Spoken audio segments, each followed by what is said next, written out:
हरे कृष्णा। तो बहुत व्यवधान हो रहा है क्लास में।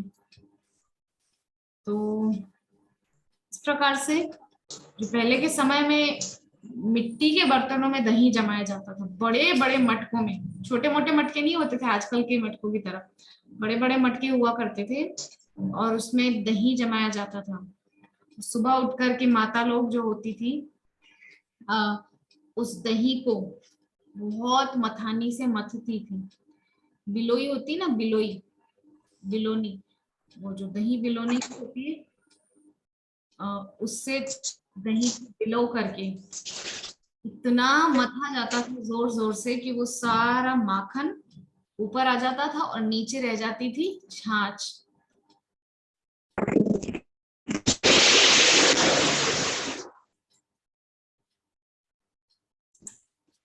इस प्रकार से पुराने समय में होता था लोगों के घरों में।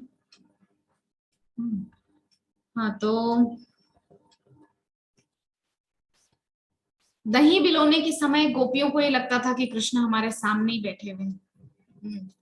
और ताजा ताजा माखन जब गोपियां निकालती थी तो उनको लगता था कृष्ण कह रहे हैं कि अरे गोपी ने एक ताजा माखन मुझको भी दे।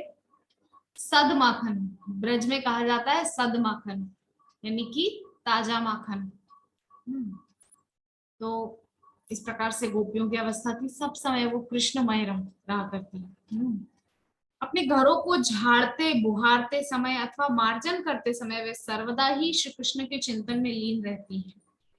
मतलब घर में झाड़ू दे रही है, पोछा लगा रही है, पोछा नहीं, उस समय फर्श नहीं होते थे, मिट्टी के घर होते थे, लिपाई करती थी रोज, गोबर और मिट्टी मिला करके और सुंदर उसमें जो है उस घर की लिपाई करती थी। तो उस समय भी कृष्ण का ही चिंतन, विभिन्न प्रकार के भौतिक क्रियाकलापों में व्यस्त रहते हुए भी कोई किस प्रकार कृष्ण भावनामृत में डूबा रह सकता है, गोपियां इसका आदर्श उदाहरण प्रस्तुत करती हैं।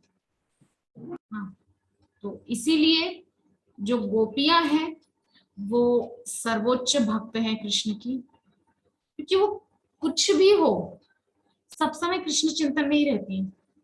अच्छा, वो अपने पतियों के साथ भी है ना, तो उनका चिंतन कृष्ण में ही है।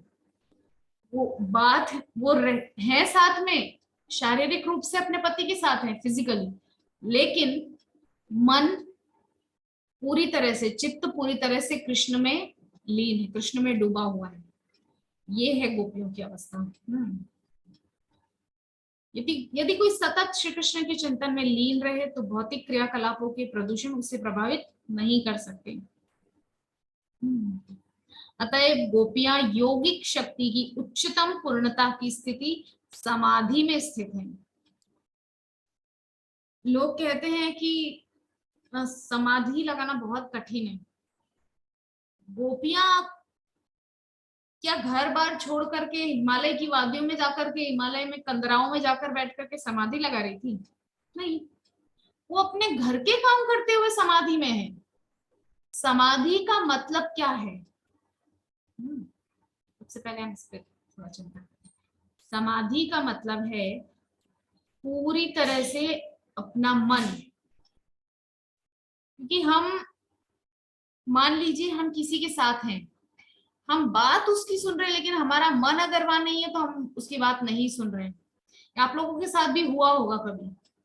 मान लीजिए हम किसी व्यक्ति से बात कर रहे हैं, और वो कुछ बोल रहा है, हम सुन रहे हैं बहुत देर तक, लेकिन कुछ ऐसा हुआ कि एक पल के लिए हमारा मन उस जगह से कहीं और चला गया। तो मन नहीं होने से हम भले ही वहां बैठ करके सुन रहे हैं लेकिन वो हम नहीं सुन रहे हैं। तो जो भी अ, खेल है वो सारा मन का है, कॉन्शियसनेस का है। ठीक है, अगर हम एक एक स्थान पर देख रहे, कई बार होता है ऐसा, हम एक स्थान पर देख रहे होते हैं लेकिन हमारा मन जब वहां से हट करके भी नहीं देख रहे होते,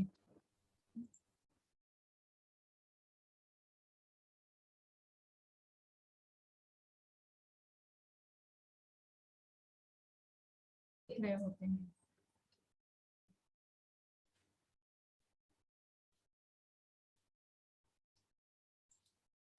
तो इस प्रकार से मन, और गोपियों का तो मन ही कृष्ण में लगा हुआ है सब समय। वो सुन रही हैं तो कृष्ण का था, बोल रही हैं तो कृष्ण का था, कुछ काम कर रही हैं तो कृष्ण का चिंतन करके, मतलब पूरी तरह से कृष्णमय है। भगवत गीता में यह पुष्ट किया गया है कि सतत रूप से श्री कृष्ण का चिंतन करने वाला व्यक्ति सभी प्रकार के योगियों में सर्वश्रेष्ठ योगी है। क्या श्लोक है, सततम कीर्तयन्तो माम, इस प्रकार से। तो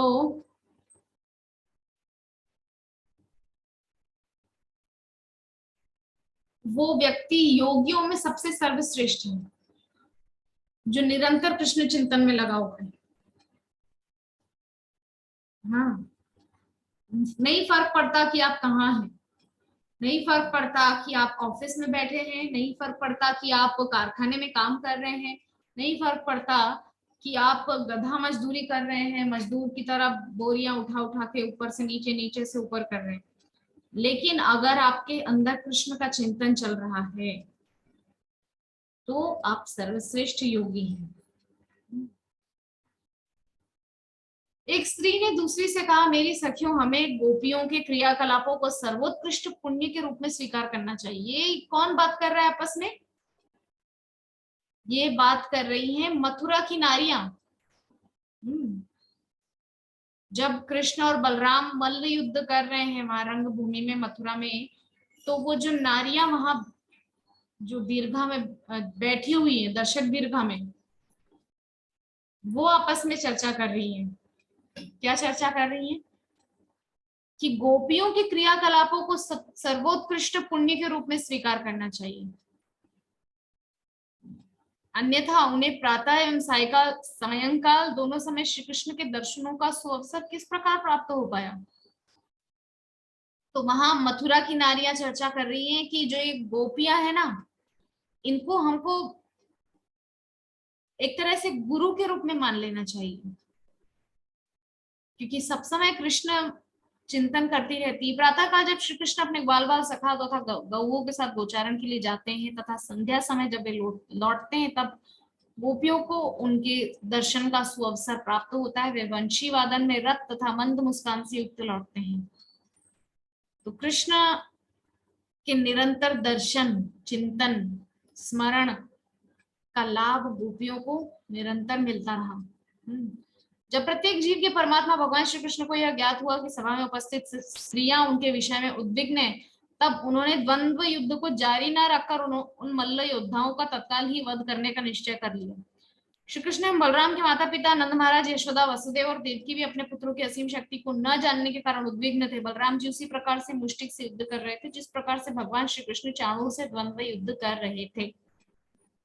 भगवान ने देखा कि ये जो दर्शक बैठे हुए, इसमें जो माता जी लोग बैठी हुई हैं और हमारे जो माता पिता हैं, वसुदेव, देवकी, नंद, यशोदा, यहाँ पर यशोदा लिखा है, लेकिन जहां तक मेरा स्मरण है यशोदा मैया तो मथुरा आई नहीं थी। केवल नंद बाबा आए थे। अब यहाँ पर पता नहीं किस तरह से लिखा हुआ है, ठीक है। तो ये सब लोग बैठे बैठे ये सोच रहे थे कि हमारा छोटा सा कन्हैया कितना कष्ट करके युद्ध कर रहा है, कितना उसको कष्ट हो रहा है। हाँ, तो ये सब सोच करके उद्विग्न हो रहे हैं सबके सब। तो भगवान ने सोचा कि इन लोगों को उद्विग्न होना पड़ रहा है मेरी इस लीला से, तो क्यों ना मैं तुरंत इन दोनों का हम वध कर देते हैं और सबको प्रसन्न कर देंगे, है ना। तो इस प्रकार से भगवान श्री कृष्ण और बलराम दोनों ने उसी मतलब क्या किया, चाणूर के प्रति क्रूर प्रतीत हुए श्री कृष्ण ने अपनी मुट्ठी से तत्काल उस पर 3 प्रहार किए। दर्शकों को यह देखकर अत्यधिक आश्चर्य हुआ कि श्री कृष्ण के प्रहार से वह महान मल्ल डगमगा गया। तब अंतिम प्रयास करते हुए चाणूर ने इस प्रकार श्री कृष्ण पर आक्रमण किया जैसे एक बाज दूसरे पर झपटता है। वह दोनों हाथ बांध कर श्री कृष्ण के वक्ष पर आघात करने लगा। चाणूर के आघातों से भगवान श्री कृष्ण तनिक भी विचलित नहीं हुए। जैसे गज पुष्पहार से आघात किए जाने पर तनिक भी विचलित नहीं होता है। श्री कृष्ण ने चाणूर के दोनों हाथों को शीघ्रता से पकड़ लिया और उसे चारों ओर घुमाने लगे। केवल इस घुमाने की क्रिया द्वारा ही चाणूर का प्राणांत हो गया। तदनंतर श्री कृष्ण ने उसे धरती पर फेंक दिया। चाणूर इंद्र के ध्वज के समान गिर पड़ा और उसके सभी सुनिर्मित आभूषण इधर उधर बिखर गए। तो पूरी पूरी बात यह है कि भगवान श्री कृष्ण ने चाणूर का वहां पर वध कर दिया। इस प्रकार से भगवान के जो बड़े भैया हैं बलराम, उनका युद्ध चल रहा है मुष्टिक से, और उन्होंने भी बलपूर्वक प्रहार किया है मुष्टिक पर, और मुष्टिक कांपने लगा है, मुख से रक्त गिरने लगा है। उसने भी आखिरकार तड़पते हुए प्राण त्याग दिए, और जैसे आंधी में कोई वृक्ष गिर पड़ता है उसी प्रकार वह भी गिर पड़ा। इन दोनों मल्लों के वध के उपरांत कूट नामक एक मल्ल आ गया है। बलराम ने तत्क्षण उसे बाएं हाथ से पकड़कर रूखेपन से उसका वध कर दिया। शल नामक एक दूसरा मल्ल आगे बढ़ा तो श्री कृष्ण ने तत्काल ठोकर मारकर उसका सिर फोड़ दिया। तदनंतर आगे आने वाला तोशल नामक मल्ल भी उसी भांति मारा गया। इसी प्रकार सभी महान मल्लों को श्री कृष्ण एवं बलराम के द्वारा मार दिया गया, और बचे हुए सभी मल्ल अपने प्राणों की रक्षा के लिए भयभीत होकर सभा से भागने लगे। तो मल्ल युद्ध इस प्रकार से पूरा होने लगा। वहां पर भगवान ने शल, तोशल, चाणूर, मुष्टिक, कूट इन सबका वध कर दिया। श्री कृष्ण और बलराम के सभी सखाओं ने उनके समीप जाकर अत्यंत आनंद पूर्वक उन्हें बधाई दी। एक और दुंदुभी बज रही थी तो दूसरे ढोल बजने लगे। श्री कृष्ण और बलराम के पांव के घुंघरू भी झनक रहे थे। वहां उपस्थित सभी व्यक्ति अत्यंत आनंद पूर्वक तालियां बजाने लगे और उनके हर्ष की सीमा न रही। उपस्थित ब्राह्मण अत्यंत आनंद पूर्वक श्री कृष्ण और बलराम की प्रशंसा करने लगे। केवल कंस ही दुखी था, सब प्रसन्न है। जितने भी बैठे हुए स्टेडियम के अंदर, जनता जितनी बैठी, सब प्रसन्न है, क्योंकि अब उनको लग रहा है कि अब कंस की जो शक्ति है वो कम हो रही है। सब प्रसन्न है, एकमात्र कंस दुखी है कि अब मेरी मृत्यु निश्चित है। उसने ना तो ताली बजाई, न ही श्री कृष्ण को आशीर्वाद दिया। कृष्ण की विजय के निमित्त बजते हुए नगाड़े कंस को अच्छे नहीं लग रहे थे। उसे इस बात का अत्यंत दुख था कि उसके सभी मल्ल या तो मार दिए गए थे या सभा से भाग गए थे। क्या स्थिति है, मल्ल भाग गए। उसने तत्काल नगाड़े बजवाना बंद करने का आदेश दिया और वह अपने मित्रों को इस प्रकार संबोधित करने लगा। मेरा आदेश है कि वसुदेव के इन दोनों पुत्रों को तत्काल मथुरा से निकाल दिया जाए। इनके साथ आए हुए गोपों को लूट कर उनकी संपत्ति ले ली जाए। नंद महाराज को उनके धूर्त व्यवहार के लिए बंदी बनाकर उनका वध कर दिया जाए। दुष्ट वसुदेव का भी अविलंब वध कर दिया जाए। मेरी इच्छा के विरुद्ध मेरे शत्रुओं का पक्ष लेने वाले मेरे पिता उग्रसेन की भी हत्या कर दी जाए। तो एक कहावत है, बचपन से सुनते आ रहे हैं, खिसियानी बिल्ली खंबा नोचे। मतलब जब बिल्ली को कुछ मिलता नहीं है ना खाने को, तो वो खिसिया जाती है। मतलब थोड़ी सी, क्या बोलना चाहिए, उसके अंदर खुन्नस आ जाती है। कुछ खाने को नहीं मिला, मार और पड़ गई, ऊपर से पीठ पे लकड़ी पड़ गई। हाँ, तो क्या करती वो बिल्ली, खंबा नोचने लगती। अब खंबे को तो वो क्या नोच पाएगी अपने छोटे छोटे नाखूनों से। लोहे का खंबा हो तो उसको क्या बिल्ली नोच, क्या बिगाड़ लेगी खंबे का। तो इस प्रकार से जो है वहां पर कंस कंस भी खिसियानी बिल्ली की तरह खंबा नोच रहे हैं। मतलब जब देखा कि कृष्ण बलराम ने सारे मेरे मल्लों को मार गिराया और वो बाकी जो बचे थे मल्ल वो सब भाग खड़े हुए, कोई नहीं बचा मेरी सहायता के लिए, तो वहां जो उसके मित्र थे उन सब से बोलने लगा कि ये जो दोनों भाई हैं इनको बाहर कर दो बिल्कुल मथुरा से, इनके साथ जो जो आए हैं उनको लूट लो।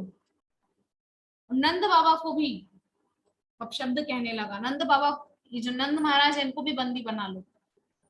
मेरे पिता उग्रसेन और मेरी बहन के पति वसुदेव सबको बंदी बना लो। इस प्रकार से प्रलाप करने लगा, चिल्लाने लगा बेकार में। जब कंस ने इस प्रकार के शब्द कहे तो श्री कृष्ण उस पर अत्यंत कुपित हो उठे। क्षण भर में ही वे कंस के ऊंचे मंच पर कूद पड़े।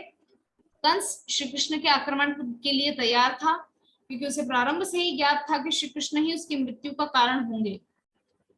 उसने तत्काल अपनी तलवार म्यान से निकाल ली और तलवार ढाल लेकर श्री कृष्ण की चुनौती का उत्तर देने को तत्पर हो गया। इस प्रकार से कंस उठ खड़ा हुआ। वो जानता था कि श्री कृष्ण मंच पे जरूर आएंगे, तो तुरंत जो है युद्ध करने के लिए तैयार हो गया, एकदम खड़ा हो गया। तलवार निकाल ली है, तलवार और ढाल निकाल करके युद्ध करने के लिए एकदम रेडी कंस। तो कंस अपनी तलवार ऊपर नीचे इधर उधर घुमा रहा था, तभी परम शक्तिमान भगवान श्री कृष्ण ने उसे अत्यंत बलपूर्वक पकड़ लिया। तो बहुत हवा में उड़ रहा था कंस, तलवार इधर से उधर चलाना वगैरह ऐसे दिखा रहा था कि सारी सृष्टि इसी की है। लेकिन वो बोल रहा था कि वो मात्र एक खिलौना है। तो कंस अपनी तलवार घुमाने लगा इधर से उधर, और भगवान श्री कृष्ण ने उसे करके क्या किया, अत्यंत बलपूर्वक पकड़ लिया, एकदम जोर से कस के पकड़ लिया। जिनके नाभि कमल से संपूर्ण संपूर्ण सृष्टि का प्रकाश होता है तथा जो संपूर्ण सृष्टि के आश्रय हैं, उन श्री भगवान ने तत्क्षण कंस के शीश पर से राजमुकुट गिरा दिया और उसके लंबे केशों को अपने हाथों से पकड़ लिया। तो इस प्रकार से कंस की मृत्यु निकट आ चुकी है। ये अध्याय जो इसका नाम है, ये कंस का उद्धार, और हम चेष्टा करते हैं कि आज ये अध्याय पूरा हो जाए। तो भगवान ने कंस के जो केश हैं उसको पकड़ लिया, और भगवान मान लीजिए इस चीज के द्वारा उसके बाल पकड़ने के माध्यम से कंस को याद दिला रहे हैं, याद करो आज से कुछ वर्षों पहले तुमने मेरी माँ के भी इसी प्रकार से केश खींच के उसको रथ से नीचे गिराने की चेष्टा की थी। तो इस प्रकार से भगवान जो है सबके आश्रय हैं।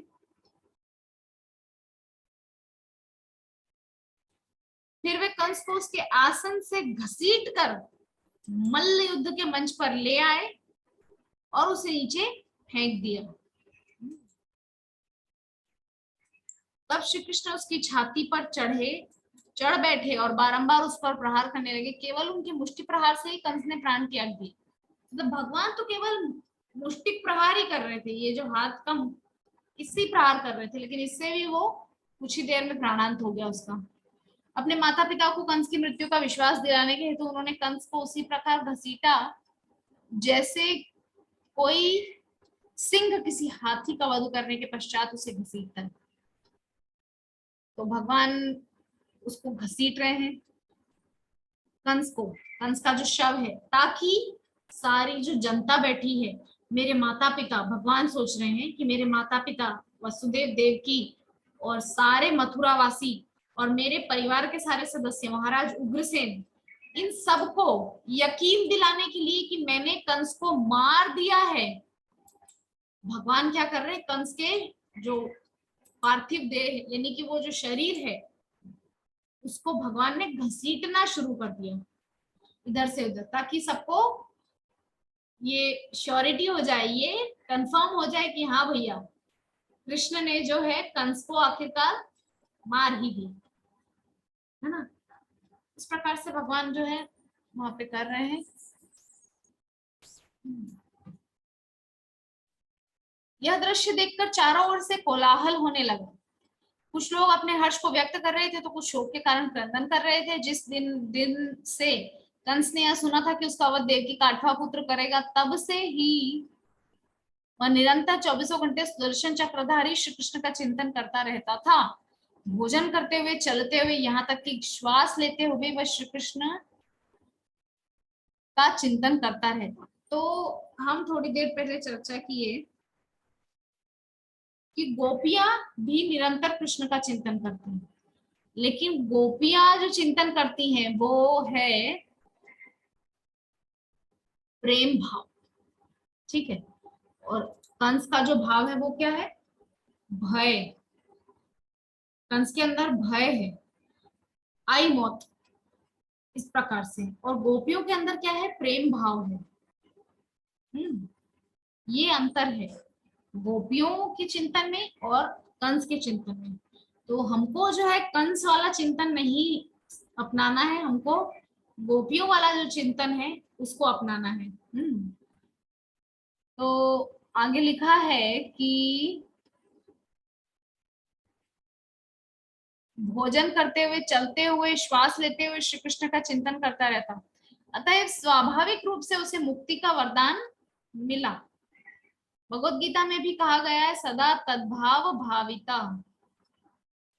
जो जिस भाव में भगवान का स्मरण करता है और उसी के अनुसार जो है वो शरीर त्यागता है, उसी का चिंतन करते हुए उसको अगला शरीर वैसा ही मिलेगा।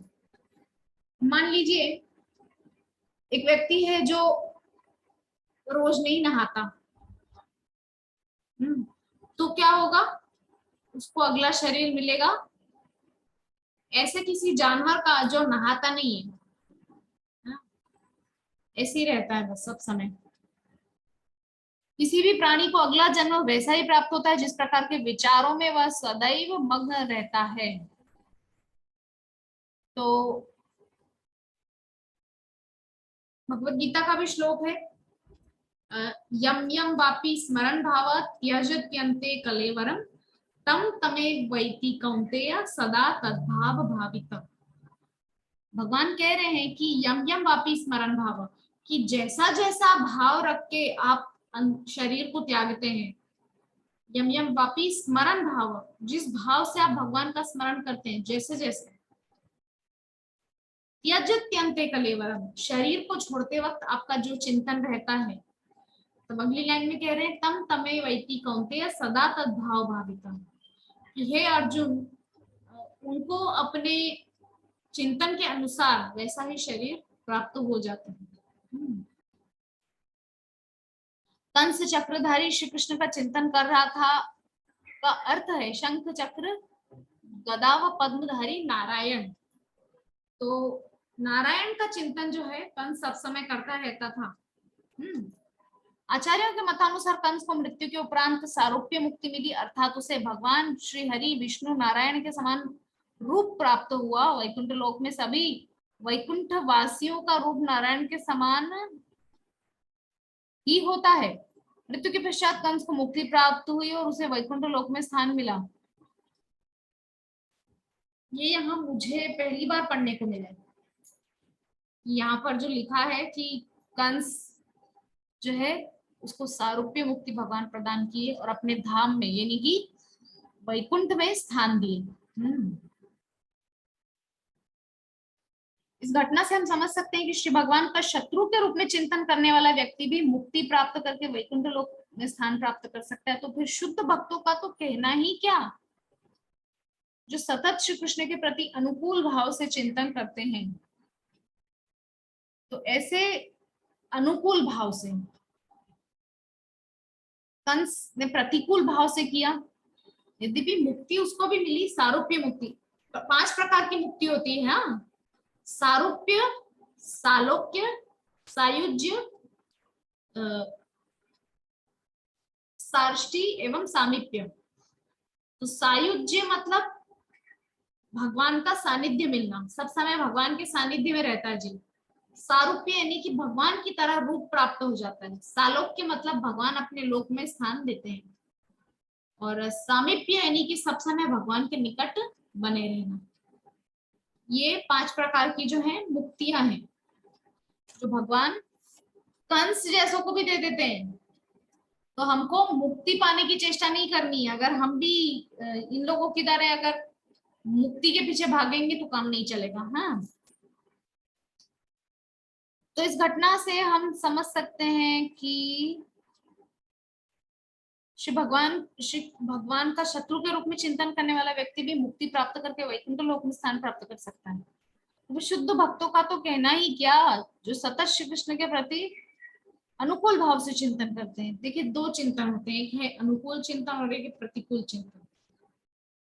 अगर किसी से हमारा अच्छा संबंध है, प्रेममय, तो वहां पर जो भाव उत्पन्न होंगे वो अनुकूल होंगे। लेकिन अगर कोई पराया है तो वहां पर प्रतिकूल भाव। हम्म तो हम चर्चा कर रहे थे, श्री कृष्ण द्वारा मारा गया शत्रु भी मुक्ति लाभ करता है। मतलब भगवान के हाथ से तो मरना भी मुक्ति है। ये है बहुत सुंदर बात। निर्विशेष ब्रह्म ज्योति में स्थान प्राप्त करता है। चूंकि श्री भगवान सर्वमंगलकारी, अतएव शत्रु अथवा मित्र किसी भी रूप में उनका चिंतन करने वाला व्यक्ति मुक्ति प्राप्त कर सकता है। किंतु भक्त और शत्रु को एक ही प्रकार की मुक्ति नहीं प्राप्त होती। शत्रु को साधारणतः सायुज्य मुक्ति तथा सायुज्य मुक्ति प्राप्त होती है और कभी कभी उसे सारूप्य मुक्ति प्राप्त होती है। सायुज्य मतलब भगवान के साथ रहना, और सारूप्य मतलब भगवान के जैसा रूप प्राप्त करना, है ना। कंस के 8 भाई थे, जिनमें से कंस सबसे बड़ा था। वे सभी उससे छोटे थे। जब उन्हें जानकारी मिली कि उनके ज्येष्ठ भ्राता का वध कर दिया गया, तो वे सब मिलकर अत्यंत क्रोध में श्री कृष्ण का वध करने के लिए उनकी और दौड़े। तो कंस के भाई हैं 8 और सबसे बड़ा है कंस। जो भाई हैं कंस के, उनको जब जानकारी मिली कि उनके ज्येष्ठ भ्राता का वध कर दिया, किसने? कृष्ण ने, देवकी वसुदेव के पुत्र ने। तो वे सब मिलकर क्रोध में आकर के कृष्ण का वध करने के लिए दौड़ पड़े। कंस तथा उसके भाई सभी श्री कृष्ण के मामा थे। वे सभी श्री कृष्ण की माता देवकी के भाई थे। जब श्री कृष्ण ने कंस का वध किया था तो वह मामा का वध था। यह कार्य वैदिक आदेश के विपरीत था। यद्यपि श्री कृष्ण सभी वैदिक आदेशों से स्वतंत्र है। हमारा जो मीटिंग है प्रभु जी, 2.5 मिनट में ये हो जाएगा पूरा। तो आप कृपा करके पुनः जुड़ जाइएगा। अगर कुछ प्रश्नोत्तर रहे तो हम ले लेंगे। कल जो क्लास हुआ मायापुटी में, उससे संबंधित, कल ही हुआ था ना? हाँ, कल हुआ था। उससे संबंधित यदि कोई प्रश्न जिज्ञासा हो तो वो भी पूछ सकते हैं। तथापि वे वैदिक आदेशों का उल्लंघन केवल अनिवार्य स्थितियों में ही करते हैं। कंस का वध श्री कृष्ण के अतिरिक्त और कोई नहीं कर सकता था। अतएव श्री कृष्ण को ही उसका वध करना पड़ा। किंतु जहां तक कंस के 8 भाइयों का संबंध है, उनके वध का कार्य बलराम जी ने अपने ऊपर ले लिया। कंस को भगवान ने मारा, लेकिन कंस के जो भाई थे उनको बलराम जी ने मारा। तो बलराम की माता रोहिणी वसुदेव जी की पत्नी तो थी, किंतु वे कंस की बहन नहीं थी। अतएव बलराम ने कंस के 8 भाइयों के वध का कार्य संभाला। उन्होंने तत्काल ही एक अस्त्र उठाया, संभवतः कुबलिया पीड़ हाथी का दांत जो उनके पास था। हम पहले भी चर्चा कर चुके हैं, जब कुबलिया पीड़ हाथी को मारे थे तो मार करके जो उसके दांत निकले थे ना, वो दोनों भैया अपने कंधों पर लेकर के इस प्रकार से मस्त चाल चलते हुए रंगभूमि में आ गए थे। कंस तथा उसके 8 भाइयों की पत्नियां अपने पतियों की अचानक मृत्यु से विषादग्रस्त हो गई।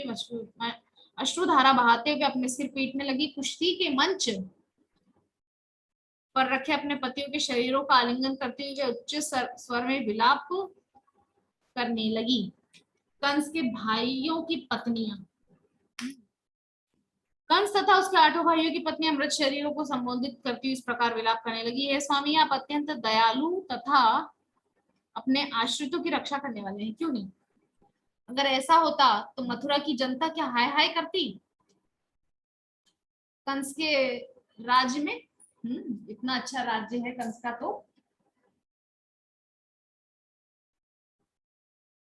आपकी मृत्यु के उपरांत आपके घर व संतान सहित हम भी मृत हैं।